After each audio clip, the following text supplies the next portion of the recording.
Hello, Symposiast. I'm Dr. Puca, Religious Studies PhD and University Lecturer, and this is your online resource for the academic study of magic, esotericism, paganism, shamanism, and all things occult.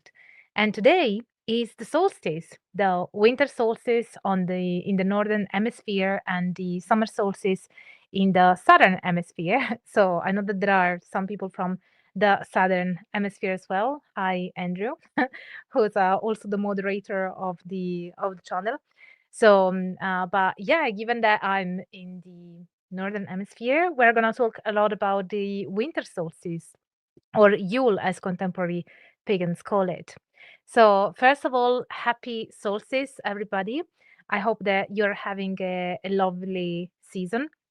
And yeah, whether you celebrate this as Yule, winter solstice, or Yuletide, Christmas, Hanukkah, however you celebrate this time of the year, I wish you the absolute best. And I have a lot of things to tell you about history and traditions around the winter solstice. So I will start with this little lecture just in a second. But let me see who's in the chat so that I can say hi to you guys. And hi, Andrew, who's the moderator. And I was mentioning him before. Hi, Sean, my patron. And hi, Dave. And happy solstice to you as well. Sol Invictus, Liber Pater.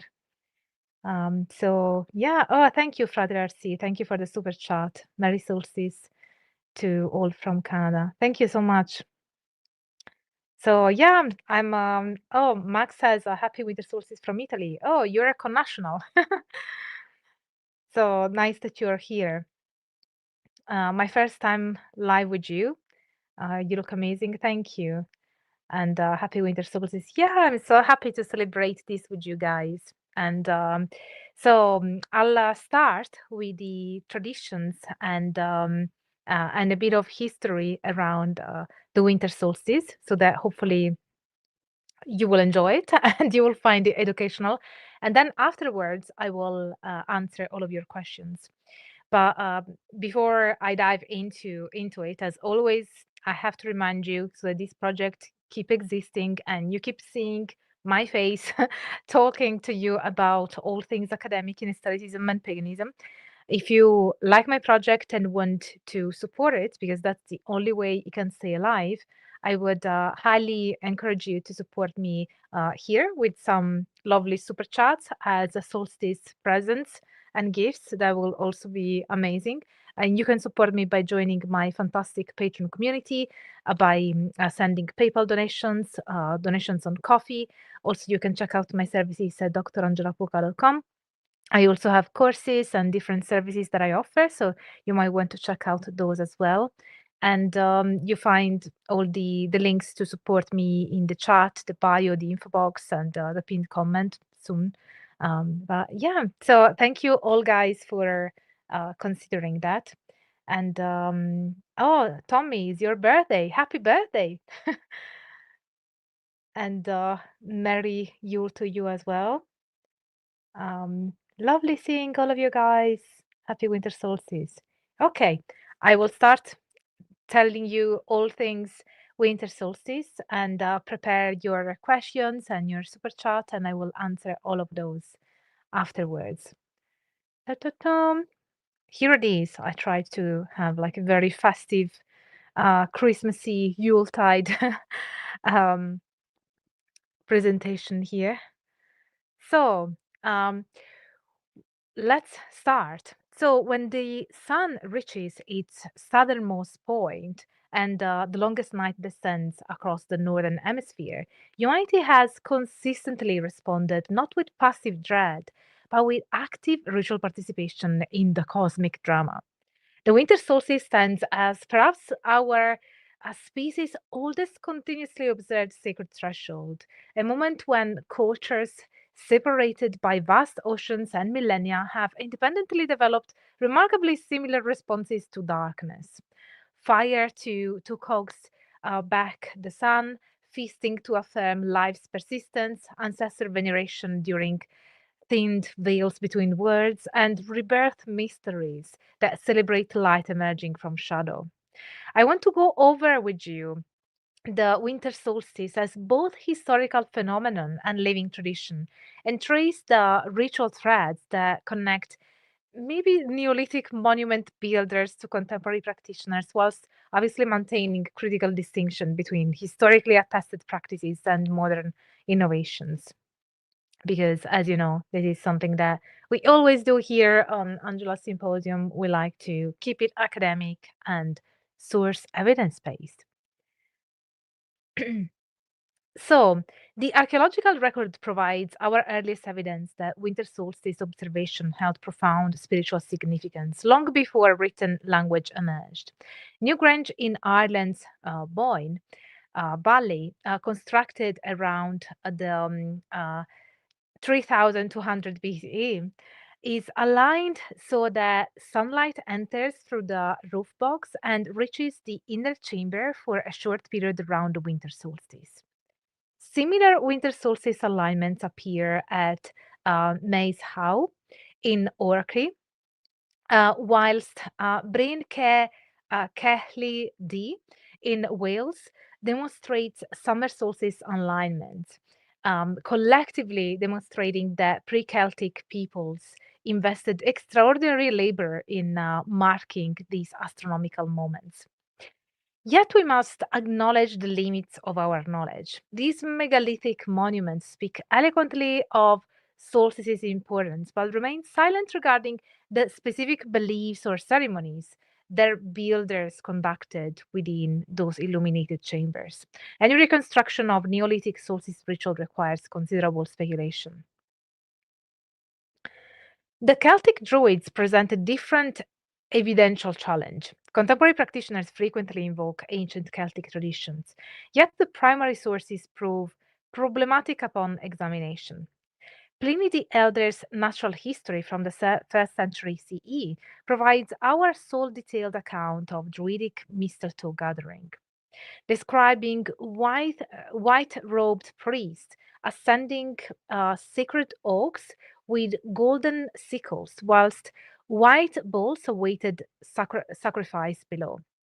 However, Pliny crucially does not connect this ritual to the winter solstice specifically, instead noting it occurred on the sixth day after the new moon.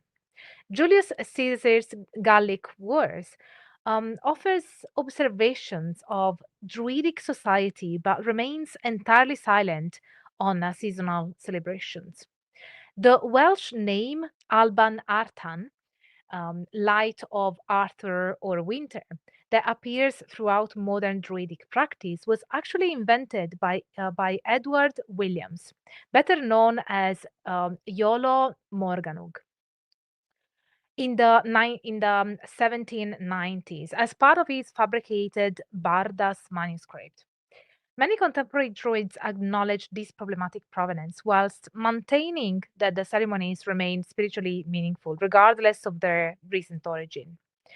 This represents an honest approach that values authenticity over false validity.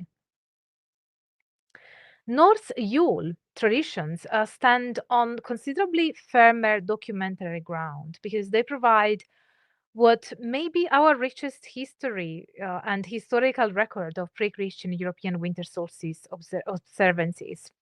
The Gothic calendar from the 5th to 6th century CE contains the earliest written attestation in the month name Fruma Julis, first Yule.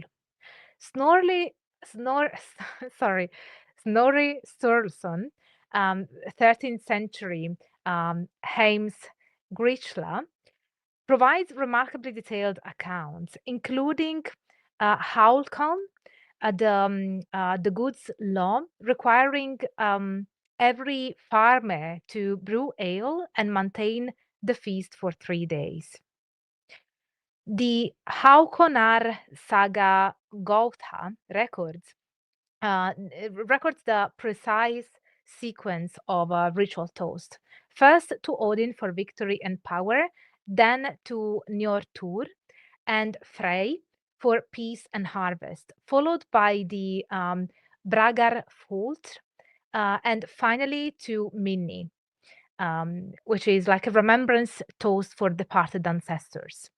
Both the poetic Edda and Hervarar saga describe the Sonar Gol Tur, the sacred boar upon whose bristles Yule oaths were sworn before its sacrifice to Freyr. Oh, it's a mouthful to say all these terms, but I'm trying my best. So these were not casual promises. Norse culture regarded oaths sworn at Yule as especially binding and holy. So watch out for those oaths that you're swearing now, with divine retribution awaiting those who broke them.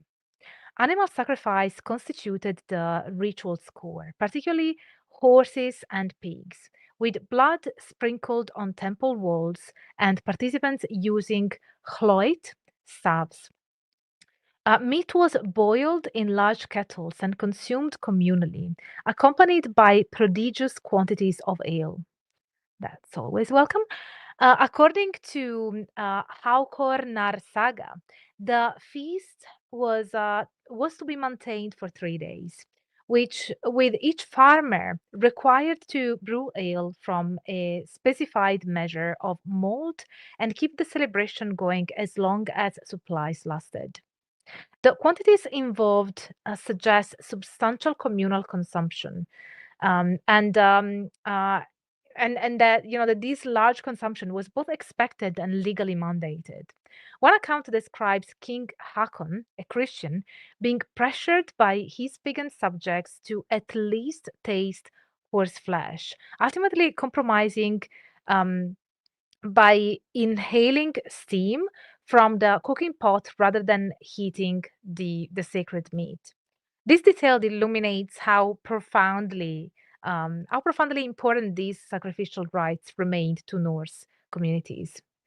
But he still sort of worked around it, it looks. Um, so then the wild hunt represents another fascinating element of Germanic winter traditions.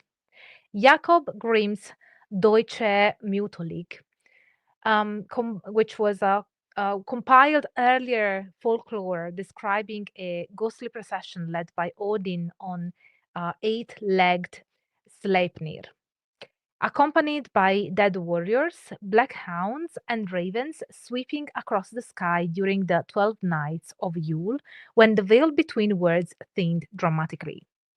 The Peterborough Chronicles from 1127 CE documents English sightings of these supernatural huntsmen.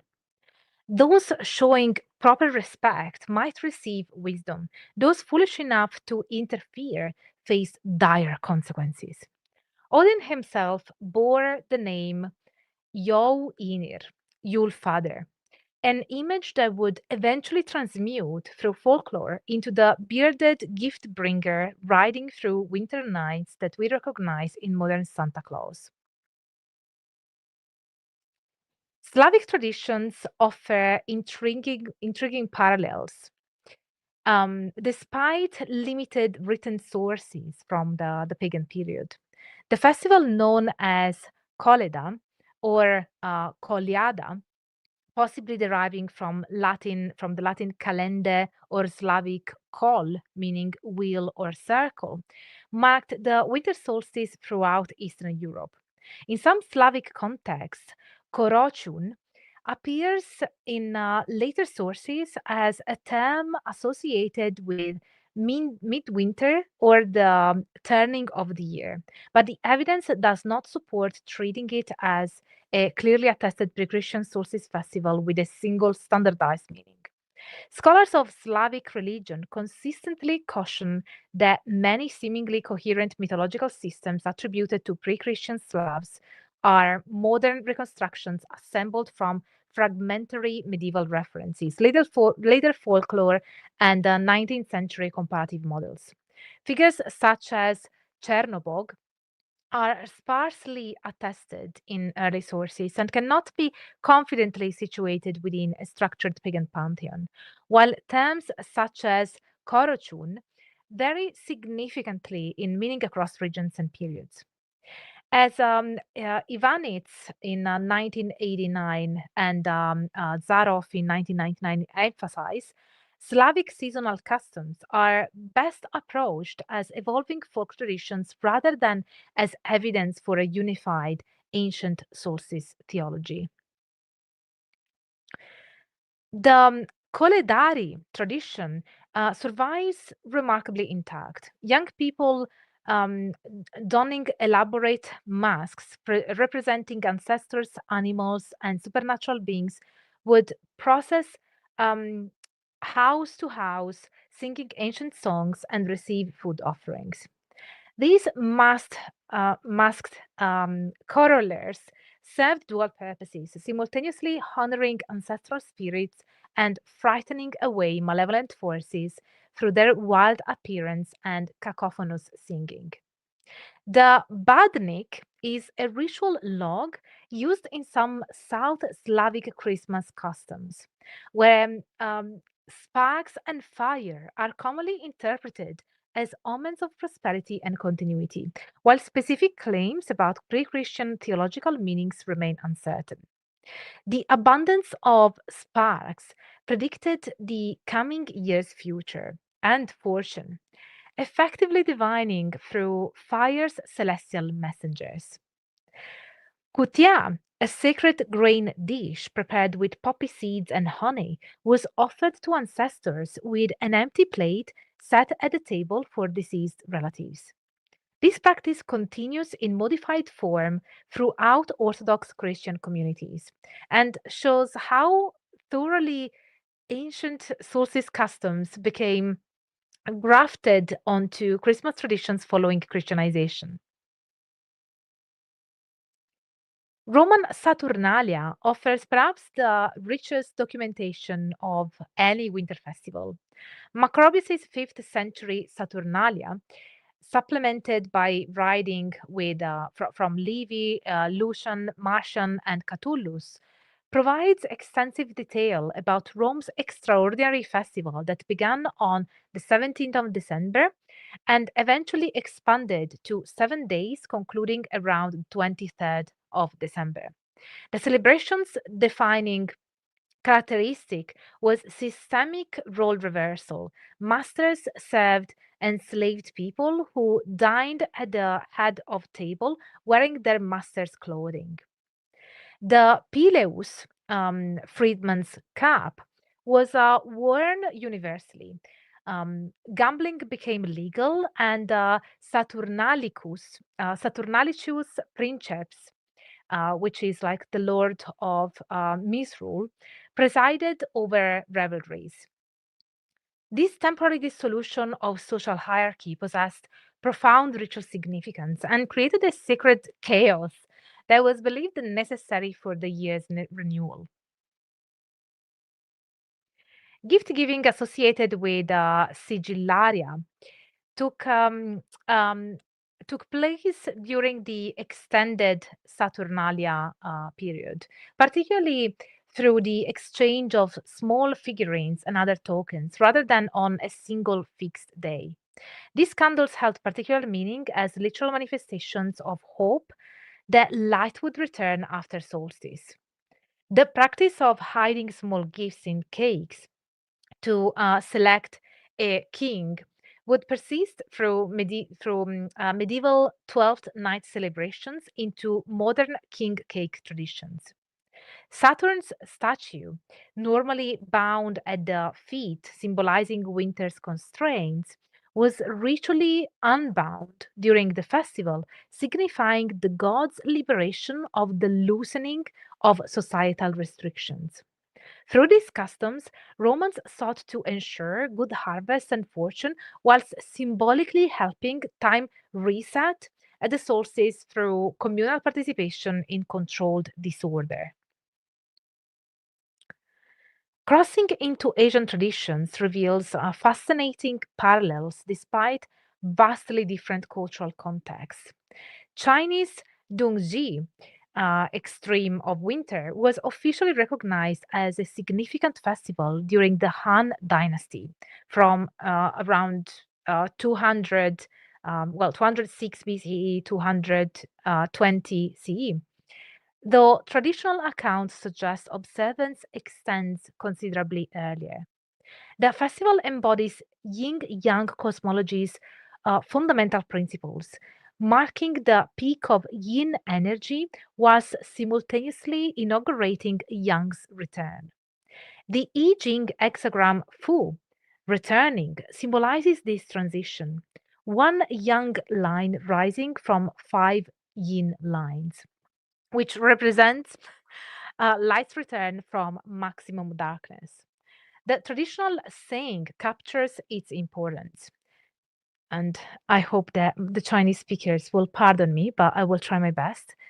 Dongji Daru Nian, which is the winter solstice, is as big as New Year. Then we have Tang Yuan, which is sweet glutinous rice balls that carry multiple layers of symbolic meaning. The name sounds like Huan Yuan reunion, whilst the round shape represents completeness and family unity. In some regions, Tang Yuan are placed on doors and windows as protective talismans. The 9-9 charts, the Shu Gyu, dating from the northern and southern dynasties from about 420 to 589 CE, mark the 81 days until spring through artistic methods. Plum blossom paintings with 9 flowers of 9 petals, each colored daily. 9 character poems requiring 81 total strokes or 81 circles progressively filled. These practices demonstrate how Chinese culture transformed astronomical observation into participatory art that marked time's passage through the year's coldest period.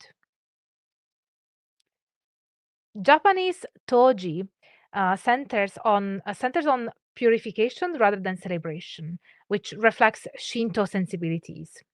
The Jutsu bath involves floating whole citrus fruits in hot water, believed to ward off evil spirits through strong citrus aroma whilst preventing winter illness. Wordplay reinforces the practice. Toji, winter solstice, sounds identical to Toji, hot spring cure. The Korean Dongji emphasizes protection through red's yang energy. Then we have Pat Chuk, which is the red bean porridge, which serves as both food and magical defense. According to legend, evil spirits, particularly the ghost of Gong Gong's son, said to spread disease, that are said to spread disease, they fear red beans. So families offered the porridge first at the ancestral shrines, and then they place bowls throughout every room, in barns, by wells, and near fermented food jars, whilst smearing it on gates and walls to ensure no malevolent force enters during the longest night. Then we have Shabe Yalda, which is a long-standing Iranian cultural celebration of the longest night, marked by family gatherings, poetry, and symbolic foods. And while it can be discussed alongside broader Iranian themes of light and renewal, its precise religious origins cannot be securely traced to a single ancient tradition. While some traditional accounts trace its origins to great antiquity, firm historical documentation places its formal calendrical recognition during the Achaemenid period, circa 500 BCE, with the festival's current form reflecting centuries of accumulated tradition. Added to UNESCO's Intangible Cultural Heritage list in December 2022, Shab el Yalda is best understood as a long-standing Iranian cultural celebration of the longest night of the year rather than as the direct survival of a single ancient religious rite.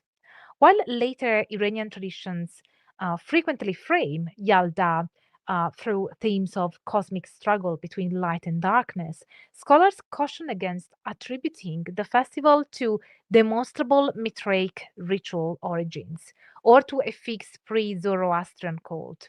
Instead, Yalda reflects layered Iranian cultural continuities shaped by Zoroastrian cosmology, Persian literary tradition, and domestic ritual practice over many centuries.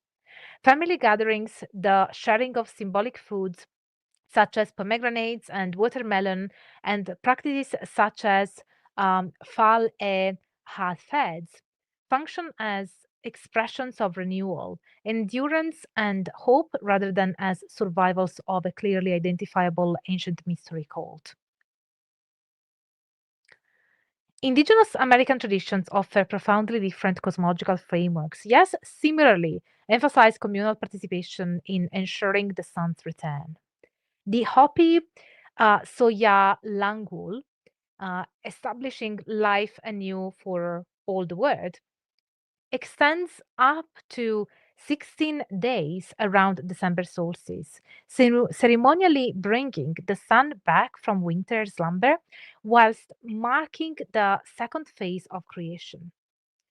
Over 250 Katsinam spirit beings return from the San Francisco peaks during this period, acting as messengers carrying prayers for rain, harvest, and prosperity. Pahos prayer sticks, crafted from feathers and pinion needles, are exchanged and used to bless homes, plants, and animals. Chiva or Kiva ceremonies featuring the plumed serpent puppet symbolically prevent the sun from being swallowed by hostile forces. And then the Soyal Katsin enters the Pueblo 16 days before solstice, appearing tired and unbalanced, like one awakening from deep sleep, quietly singing songs too sacred for public hearing. Western aesthetic traditions reinterpreted solstice through symbolic and philosophical lenses. The Hermetic Order of the Golden Dawn originally emphasized equinoxes as balanced points between light and dark, viewing solstices as representing unbalanced power. Their zero equals zero initiation ritual states explicitly unbalanced power is the ebbing away of life. However, later developments from the Whare Ra temple in New Zealand created solstice ceremonies to fill this perceived gap.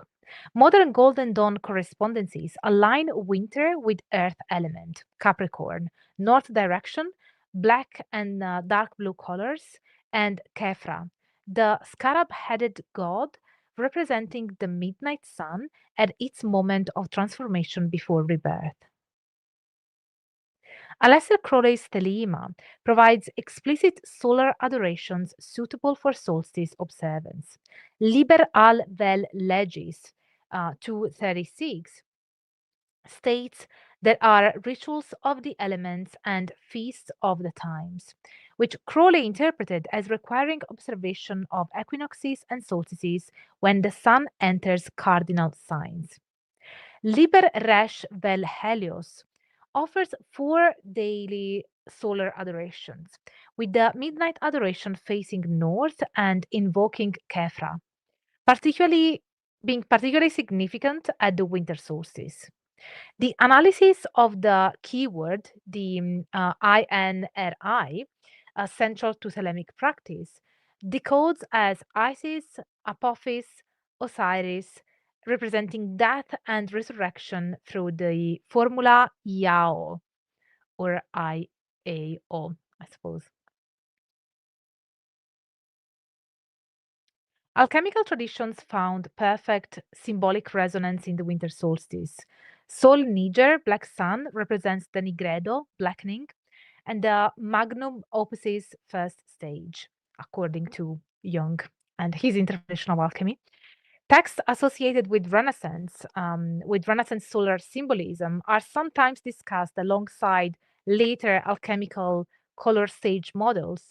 But the specific three suns scheme should not, be attributed, because sometimes there's an attribution to the three suns attributed to Marsilio Ficino, but it's not, something that is really documented. So these alchemical symbolisms, as we know at least, as I know at least, we see them in Jung. So Jung interpreted Nigredo psychologically as a confrontation with the shadow archetype, the dissolution of the old self, and breakdown of fixed ego structures. Winter solstice embodies the Nigredo to albedo transition perfectly, the maximum darkness before dawn. Saturn ruling as Lord of Time and Death, the soul's night sea journey. Alba, which is the Latin root of albedo, means both white and dawn, which suggests the solstice sunrise represents new consciousness, first emergence from the blackening. Contemporary pagan practice, particularly Wicca, celebrates winter solstice as one of the 8 major Sabbats of the wheel of the year. The spiritual narrative centers on the goddess giving birth to the divine child, the newborn sun god, at dawn, representing the horned god's rebirth after his Samhain death.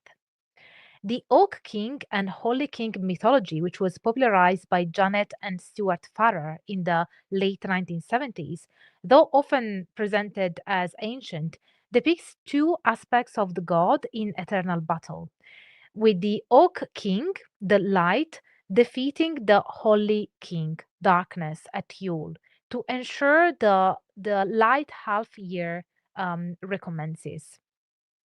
Standard Wiccan ritual structure involves casting circles, calling elemental quarters, invoking deities, enacting the light's return through progressive candle lighting, and also divination for the coming year, as well as sharing cakes and ale as communion with divine forces.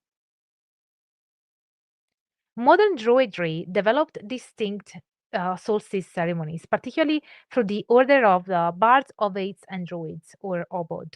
Their Alban Artan ritual frames winter solstice as the sun's rebirth, with participants beginning in complete darkness before lighting sun candles whilst speaking, Great Star Mother, your radiant sun child, our Lord of Oak is reborn. The Holy Oak transition enacts the seasonal shift, with a dark green holy candle yielding its flame to a light green oak candle, representing growing solar strength. Contemporary heathen groups reconstruct Norse practices through Mother's Night or Modra Night, the vigils that honor the Disir, the female ancestral spirits, with blot, the sacrifice rituals, with mead blessings, and sambal, which is or sumbal, which is the ritual toasting, featuring 3 rounds of toast to gods, ancestors, and personal oaths. Folk magic traditions. Um, Folk magic traditions preserve practical workings that survived Christianization. Wassailing, derived from the Old English was hal, be healthy, became the apple tree blessing tradition performed on 12th night or Old 12. Processions led by wassail king and queen, um, and they visited the oldest orchid tree, placing cider-soaked toast in branches whilst singing traditional songs and making noise with pots and bells to drive away evil spirits and wake tree spirits. The Yule log, traditionally gifted rather than purchased, is carved with runes. So we have So Wilo for sun, Fehu for prosperity, Al Gids for protection, which are soaked, and then we have it soaked in wine or mead, decorated with ribbons and evergreens, and lit at dusk from the previous year's remnant. The fire must never be allowed to die completely, and unburned pieces are saved for protection and to kindle next year's fire, with ashes scattered on gardens for fertility. So, what emerges from this global survey is both remarkable diversity and striking convergence. Cultures separated by vast distances and lacking direct contact independently developed fire rituals to encourage the sun's return, ancestor veneration during periods when the veil between worlds thinned, communal feasting to affirm life's persistence through winter's privations and deprivations, and rebirth mysteries that would later influence Christianity's decision to date crisis nativity to this season. The historical record reveals considerable complexity, with many beloved ancient traditions um, proving really to be relatively recent innovations. The Wheel of the Year's eightfold structure was formalized in the 1950s and 1960s. Alban art and terminology originated in the 1790s, and Oak King, Holy King mythology was popularized in the 1970s. Yet, acknowledging these facts does not diminish their spiritual value. Religious practices evolve continuously. Spiritual meaning derives not from false antiquity, but from genuine engagement with sacred time and cosmic cycles. The winter solstice persists as humanity's original holiday because it kind of addresses fundamental human needs. The requirement to actively participate in cosmic drama rather than passively endure it, the necessity of communal solidarity during dark times, and the perennial hope that light will return despite present darkness. Whether through Neolithic monuments aligned to catch solstice dawn, Norse Bragarfull toast binding communities through sacred oaths, Roman sigillaria gift exchanges, Chinese Tang Yuan symbolizing family reunion, or the Hopi Pahos carrying prayers to the Katsinam, or contemporary Wiccan circles welcoming the sun child's birth, humans have consistently refused to let the longest night pass unmarked. We light fires, tell stories, honor ancestors, divine the future, and plant seeds of intention and transform an astronomical phenomenon into a participatory ritual that affirms our agency in the face of cosmic forces beyond our control. So, as the wheel turns from the year's darkest point, these traditions continue evolving, carrying forward the ancient human impulse to greet returning light with hope, reverence, and celebration. These are my references, and I look forward to all of your questions.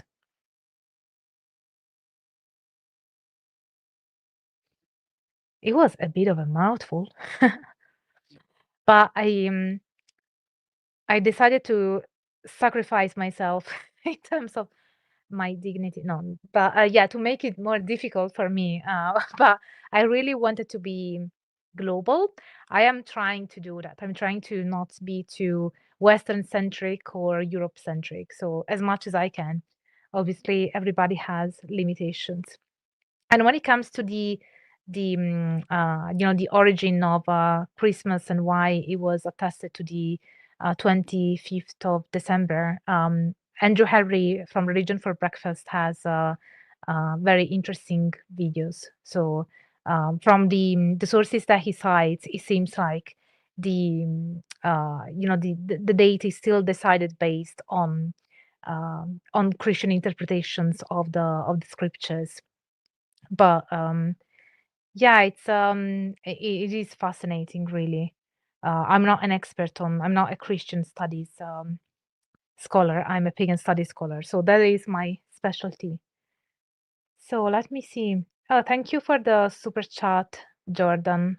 That's lovely of you, and thank you for the new members. So let me see if there are. Oh, also I have to put on the Christmassy. Do I have it? No. It's funny how I prepare these things beforehand. So do you like this one more or this one more?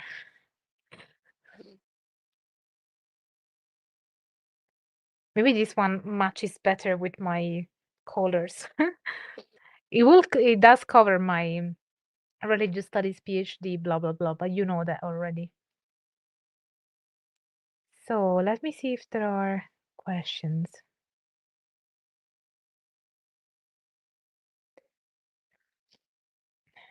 So Brian is asking, does it seem like the solstice traditions have an older underlying Indo-European theme to them? This is a very common question. That's why I picked it up because because it's actually I just had a Magus lecture on the topic, and you will see the video coming on the channel.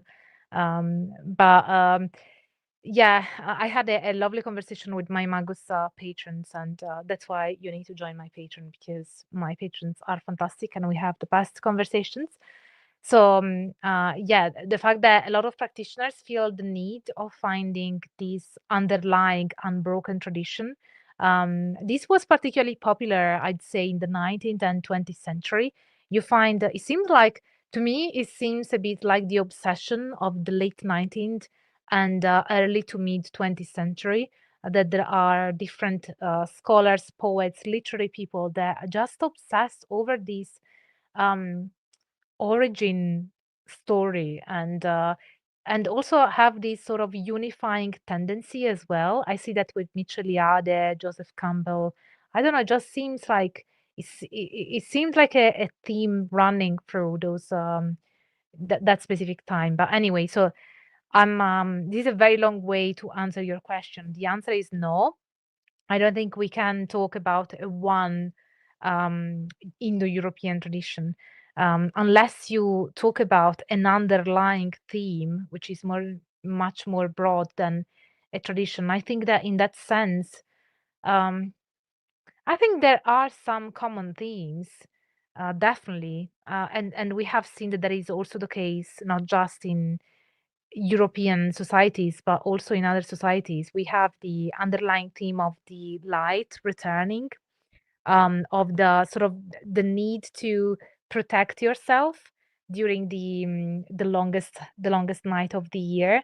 So there's this idea of protection, renewal, the rebirth of the sun, and there are different ways of. I suppose the different cultures have different ways to address these thematic elements that we find recurring, quite a bit. So I'm still conscious because, especially in academia, we are very conscious of not conflating things just because they resemble each other. They are not the same. This because we have to value the differences just as much as the similarities. So I'm conscious of that. And but still being conscious of that, I think that it is still reasonable to see that there are definitely lots of themes. This idea of the lights, lighting candles, lighting, having lights around you, whether it's the Christmas tree or the lights on the house or candle lights. So there is this idea of illuminating the darkest night, and also the sense of protection, the idea that you can sort of there is a similarity with Samhain in a way, in the sense of there is in some culture this idea of the thinning of the veil between the words, which is probably a retroactive way of understanding some of the meaning that was attributed to this time of the year. A sense of liminality, perhaps liminality is a bit more appropriate here. And when there is liminality, when there's a threshold, here is a threshold between darkest night and the renewal of the sun, the rebirth of the sun. The liminalities have been often in different cultures seen as moments of heightened spiritual activity, of heightened magical efficacy and potential. So yeah, I suppose those would be the themes that I see. Let me see if there are other questions. Oh, thank you so much for the super chat, Nico. Thank you so much for all of your cool work. I love the outfit and makeup. Gorgeous and brilliant as always. Thank you, Nico. Actually, I have these little stars in my hair, but they are not visible. I put them on, I thought they are so pretty and sort of Yule tidy, but then they're not visible, so there's that. But this one is visible though, so can make up with for that.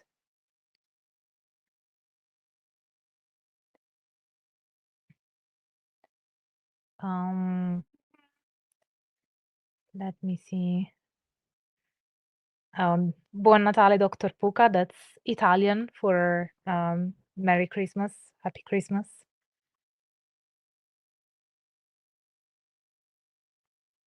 Mm, let me see if there are any questions. I swear sometimes I only see the questions like afterwards, which is annoying, but the super chat definitely makes them evident. I see there's also some conversation in the chat about Krampus. I have a video on Krampus if you guys are interested. Thank you for the super seeker, Jordan. Can't remember if I thanked you already.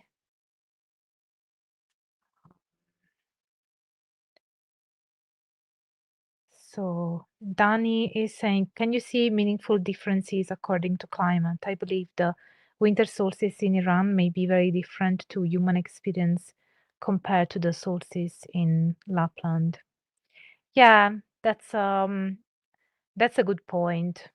Mm, I'm not sure because I'm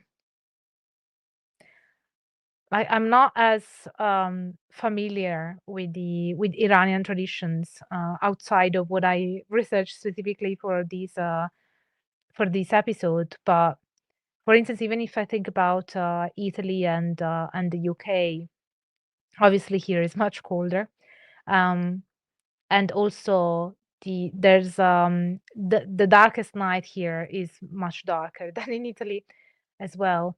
So yeah, it'd be interesting. I haven't looked into, for instance, traditions, whether there is a specific difference based on that. So I'd have to do more research on that. I'm just trying to think whether I can infer anything from what I've read. Because to me, it seems like the most common pattern that I see in these festivities around the solstice is more the light. It's more the idea of the return of the light.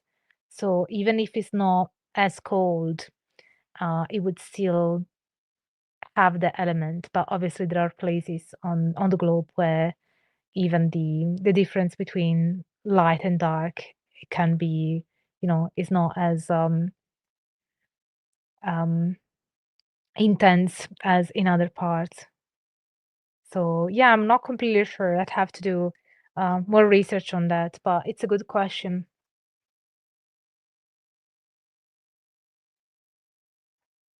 do you have any personal experiences participating in a neo-pagan community solstice celebration that you could share? As you guys know, I don't particularly share publicly my personal beliefs, but yeah, I've definitely participated in many pagan celebrations of the solstice. And I think there are people watching these that will know that. But yeah, so you know, also as part of my field work, I have participated in many solstice rituals. And so what I can share, I guess, is that in the I'm losing the microphone. In the pagan communities that I've been in and participated in rituals, even though the community wasn't expressly, it wasn't Wicca by default. I mean, they wouldn't consider themselves Wiccans, but they were clearly influenced by Wicca, and they had a Wiccan type of structure. So the type of rituals that I participated to, they had definitely some contemporary pagan elements. Like, for instance, the priestess and the priest would embody the goddess and the god and the rebirth of the sun. So they would sort of mythologically and theatrically represent the rebirth of the god from the goddess. So the goddess was considered the night and the mother from which the light emerges again. It's the kind of mythology that I also talked about in my lecture part. And yeah, that was pretty much what was represented. So at Samhain, they would sort of represent during the ritual. So they would have the casting of the circle, calling upon the four elements. Then there was a drawing down the moon into the goddess, so where the goddess was called into the body of the priestess, and a drawing down of the sun, where the god was called into the body of the priest. And then after they were embodying the gods, they started this mythical scene where at Samhain the goddess would symbolically kill the god. I mean, there was this ritual where the god was holding a pomegranate and he was fighting his death.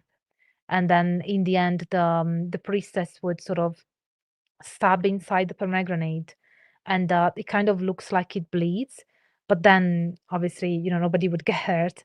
And then the priest would just would go down and sort of represent his descent, you know, the descent of the sun. And then at Yule they would sort of represent the, you know, the rebirth of the sun, and how that sun would affect the elements, because there were four people representing the elements, and then there were the other participants. So yeah, this is how it would work. Then they would also have some Yule presents. One tradition from a group that you know, I used to go to in Italy. Basically, you know, they would have gifts that everybody would bring a gift, and then every gift would be assigned a number, and everybody would just sort of choose a number, um, pick a number, and that would be their gift. So it would be a bit like, you know, a gift from the community. So you would get what you were meant to get. Is there Justin? Oh, hi, Justin. Happy holidays, happy Hanukkah to you, and happy holidays to you and everybody. And for those of you guys who don't know, Dr. Justin Sledge's channel, definitely check it out. Esoterica is a great channel.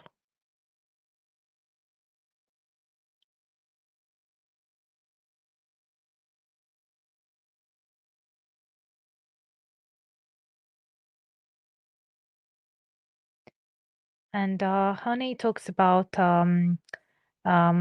wassailing as a traditional folk practice. Would that be? Yeah, from what I understand, yes, it would be an English folk practice. I have to double check my notes because I had to go through so many um, different traditions. That's the limitation with when you cover a lot of traditions and a lot of ground is that you cannot go too much into depth into each one. But it would be nice to have like dedicated episodes to each one. Um,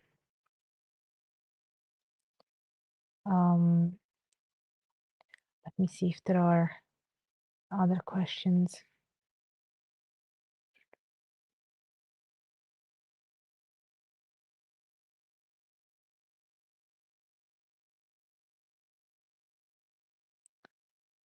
Do you know any modern movement that is resurrecting Mithraism? Mm, no, I don't. I mean, there are some pagan groups that I know that seem to incorporate elements of that. Um, but no, I don't know of anyone who's trying to sort of, practice that religious practice specifically. But it might just be that I don't know it.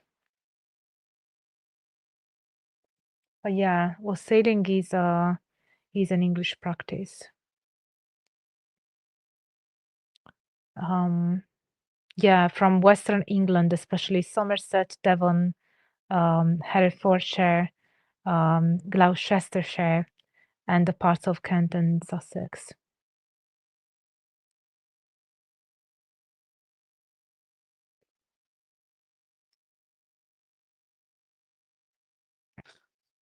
He says, we love Esoteric in this house. Yes, definitely.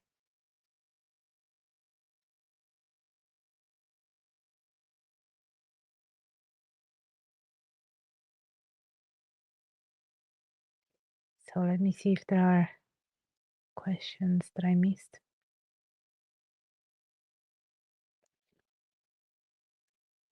Question: is there any evidence to claim that La Befana was previously a goddess and was demoted to a folk figure post-Christianization? No, not that I know of. For those of you who are not familiar, La Befana is a figure in Italian folklore. And I suppose Christianity, I kind of wonder whether it's officially part of because it is something that Catholics in Italy talk about, but I'm not sure if it is like formally part of the the Catholic theology. But yeah, she's celebrated on the 6th of January, and she brings gifts to children. And if you have been bad, she will only give you coal, and if you've been good, you get sweets, pretty much. So obviously, I would only get coal, no sweets, as a child. But so no, I don't. I'm not familiar with any study suggesting that La Befana comes from um, a previous goddess. I'd have to look into it. Thank you for asking that question. It's interesting, but I've never heard of it.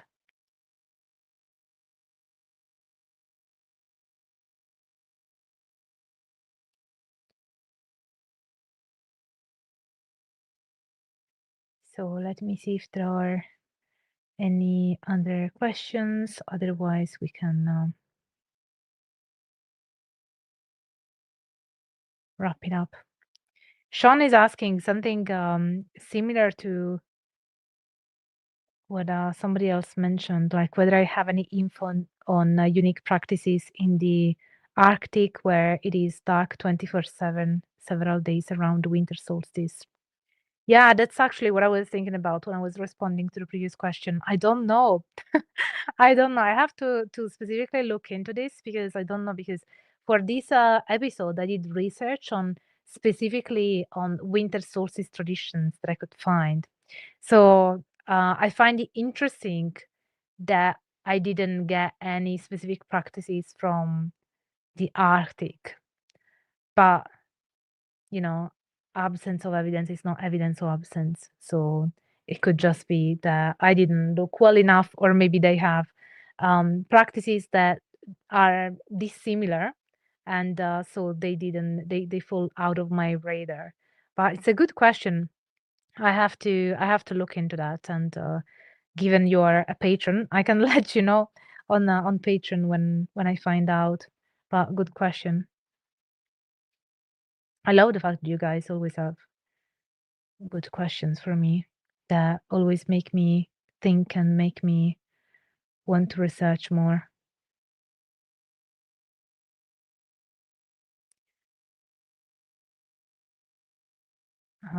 Joseph says che bello cappellino.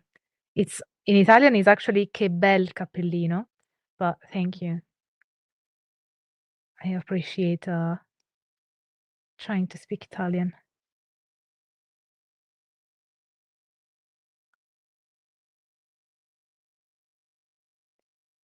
So I think I can't find any other questions, and we've been about an hour in, so I guess we can wrap it up. I hope that you guys enjoyed this little overview over winter solstice traditions, and yeah, let me know what you're gonna do to celebrate this time of the year, whether you celebrate the winter solstice, the summer solstice, Yule, Yuletide, Christmas, Hanukkah, whatever you celebrate. Let me know, and obviously I really wish you guys a fantastic season. We can call it generically dark season. Well, that's still not generic because it doesn't embrace the southern hemisphere. Well, it's impossible to be all inclusive. So I suppose given that I'm in the northern hemisphere, I'm just aligning with the vibe here. So I hope that you guys stay happy and healthy, and you feel meaning and connection during this darkest part of the year. And let's all hope together that the light returns in the physical and also metaphysical sense as the new year approaches. So thank you all so much for being here. It really means a lot to have this community, and I love having this live stream with you guys. And yeah, as always, please consider supporting me. All the ways are below and everywhere. If you want, you will find a way. And if you like this video, don't forget to smash the like button, subscribe to the channel if you haven't already, and activate the notification bell, because otherwise you will send me comments saying, where have you gone, Dr. Puca? I don't see your videos. And it's like, because the YouTube algorithm is naughty and will not show you my videos. So the only way you can find that is by activating the notification bell. So I trust you. You'll do that.